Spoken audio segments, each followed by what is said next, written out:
যে ছেলেটাকে ধর্ষণের চেষ্টা করা হয়েছে সে কিছুদিন আগে উমরা করে এসেছে। হুজুর বলছে এই বিষয়গুলো ধামাচাপা দাও। আমাকে হুজুর ইনস্ট্যান্ট 50,000 টাকা দিবে বলেছিল। ওটা বলছাতে আমরা জিততে পারতেছি না, ও টাকা দিয়ে বারবার পার পেয়ে যাচ্ছে। আজহারউদ্দিন চৌধুরী হুজুর সেই মাদ্রাসা পরিচালনা করে, সে এই থানাগুলো কন্ট্যাক্ট করে অপকর্মগুলো চালায়। আমি আজ 3 দিন ধরে ঘুমাচ্ছি না। যে ছেলেটাকে ধর্ষণের চেষ্টা করা হয়েছে সেই ছেলে আমার কোনো ভাই না, আমার কোনো সন্তান না। সেই ছেলে সাধারণ একজন মায়ের সন্তান। তার বাবা মারা গিয়েছে, সে কিছুদিন আগে উমরা করে এসেছে। আমি সম্পূর্ণ ডকুমেন্ট পাওয়ার পরে মাদ্রাসার হুজুরের কাছে যাই।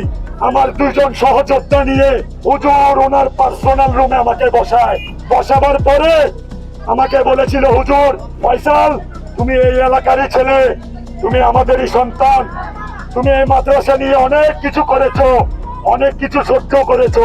আমি বলেছি আপনারা ন্যায়ের পক্ষে থাকলে আমি সব সময় আপনাদের পাশে আছি, এখানে রাজনৈতিক কোনো বিষয় নয়। আমি জিজ্ঞেস করি যে হুজুর এই বলৎকারের পিছনে আপনার হাত আছে? আমার কাছে সম্পূর্ণ ডকুমেন্ট আছে। আমি সম্পূর্ণ ডকুমেন্ট যাচাই করে সবকিছু নিয়ে আপনার কাছে এসেছি। আপনি কি এই কাজে লিপ্ত আছেন? হুজুর বলেছে আমি এই কাজে লিপ্ত নাই। তারপর আমি হুজুরকে বলেছি হুজুর আমি সম্পূর্ণ ডকুমেন্ট নিয়ে আপনার কাছে এসেছি। হুজুর আমাকে বললো ফয়সাল তুমি সিসি ক্যামেরা চেক করো। সিসি ক্যামেরায় আপনি অপকর্ম চালালে কি সিসি ক্যামেরা অন রাখবেন? চোর চুরি করার সামনে সিসি ক্যামেরা অন রাখবে? আপনারা সবাই বলেন সিসি ক্যামেরা অন রাখবে না। আমি বলছি হুজুর আপনি এই কাজগুলো আজকে থেকে করেন না, অনেক আগে থেকে করেন।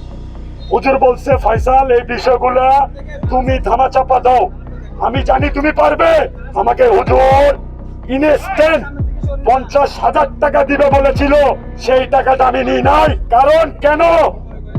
আজকে যদি আমি টাকা নিই, কালকে আমার সন্তানের সাথে যদি হয়, অন্য আমার মতো প্রভাবশালী নেতা আরেকজন টাকা খেয়ে বিষয়টা ধামাচাপা দিয়ে দিবে। হুজুর এভাবে আরো অনেক অন্যায় করেই যাবে। ও আমাদেরকে অনেক হুমকি তুমকি দিচ্ছে। আমি এদিনও সংবাদ সম্মেলন করছিলাম কিছুদিন আগে, আগেও সংবাদ সম্মেলন করছি। আমি এই খবরটা পেয়ে আজকে 8,000 থেকে এখন আসলাম। আমার কাছে গেছেন ফাইল সব আছে, আমার রিপোর্ট আছে আমার কাছে। ওটা বলছাতে আমরা জিততে পারতেছি না, ও টাকা দিয়ে বারবার পার পেয়ে যাচ্ছে।